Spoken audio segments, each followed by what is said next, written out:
कि सर, मतलब लोग मुझसे पूछते हैं कि क्या बदला, है ना। तो मैं अभी तक कहूंगा कि यार अभी तक तो मुझे दिख रहा है कि रूल बदला, एग्जाम नहीं बदला। ठीक है, अब आई एम नॉट श्योर कि आगे अब क्या मतलब हुआ इसका, पहले मैं समझाने की कोशिश करता हूँ। रूल बदला मतलब क्या? रूल बदला एलिजिबिलिटी क्राइटेरिया का, है ना। यहाँ पे नेचर ऑफ एग्जाम को अभी कंसिडर नहीं किया गया। किस चीज को कंसिडर किया गया कि नॉट एलिजिबल होगा, कि वो ये चाह रहे हैं ऐसे लोग इस एग्जाम को देने आए, जज बने, जिनके पास ऑलरेडी प्रैक्टिकल एक्सपीरियंस था। ठीक है। पर यहाँ पे इतने सारे डिस्कशन हो गए, ये बात हो गई कि ट्रेनिंग की रिक्वायरमेंट है, कि प्रैक्टिकल दुनिया को बच्चे जाने फिर जज बने तो अच्छे जजेस बने। पर जो कंटेंट ऑफ एग्जाम था ना, उसकी अभी तक कहीं पे बात नहीं की गई, है ना। ये चीज मिसिंग है। तो इसलिए मैं कहता हूँ कि यहाँ पे जो भी डिस्कशन हुए उसके हिसाब से मैं कंक्लूड कर सकता हूँ कि रूल बदला है, एग्जाम नहीं बदला। एग्जाम अब भी वही है। पर पर ये बोलने के साथ मैं ये भी कहना चाहूंगा कि जब प्रैक्टिकल नॉलेज पे इतना एम्फेसाइज किया जा रहा है, तो अब थोड़ा लेवल ऑफ डिफिकल्टी एग्जाम का बढ़ेगा। वो शायद सवाल जिनका सिर्फ प्योरली एकेडमिक नेचर के सवाल होते थे ना, या प्योरली डिस्क्रिप्टिव या एक्सप्लेनेटरी सवाल होते थे, अब मेरे मतलब मुझे ऐसा लगता है, मेरी अंडरस्टैंडिंग में शायद उनका नंबर डिक्रीज हो। ठीक है, अब एकदम से तो पूरा नहीं बदल जाएगा सिस्टम, है ना। कई कई स्टेट्स में बदलना एकदम से बहुत मुश्किल है। जैसे राजस्थान में क्या होता है, क्वेश्चन पेपर में ही स्पेस देते हैं आपको, उतनी स्पेस में ही आंसर लिखना है।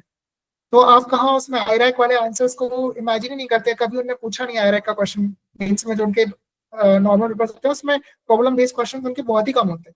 तो अब एकदम से कितना बदल जाएगा वो नहीं कह सकते। पर कुछ स्टेट्स जो है ना, वो ऑलरेडी थोड़ा चेंज की तरफ अपना रुख दिखा रही है। जैसे एमपी ने अपने क्वेश्चन का डिफिकल्टी लेवल थोड़ा सा बढ़ाया है। दिल्ली तो हमेशा से अच्छे प्रॉब्लम सवाल पूछता ही था। तो आपके लिए यहाँ पे जो लेना है कंक्लूजन वो ये है कि रूल बदला है, एग्जाम नहीं बदला।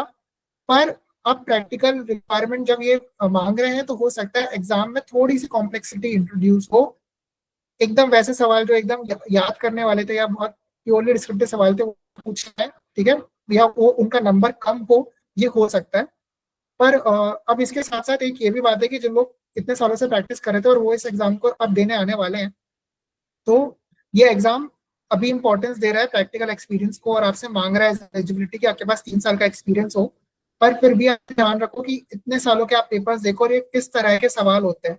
तो ऐसा नहीं है कि आपको केस का नाम नहीं याद है या सेक्शन का नंबर याद नहीं है या एलिमेंट्स एकदम याद नहीं है और आप उन सवालों का आंसर लिख दो।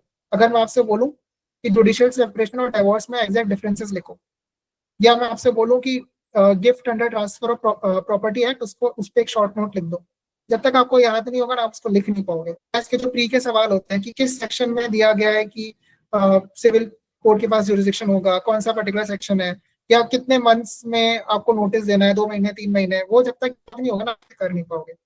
तो अभी भी नेचर ऑफ एग्जाम पे ज्यादा डिस्कशन नहीं हुआ है, सिर्फ एलिजिबिलिटी पे हुआ है। तो जो प्रैक्टिस के बाद अब भी आ रहे हैं इसको देने के लिए जोश के साथ, एक्साइटमेंट के साथ, उनको ये ध्यान रखना पड़ेगा कि हाँ, इसके लिए specific type of preparation required हो, which will also include a large chunk of theoretical knowledge.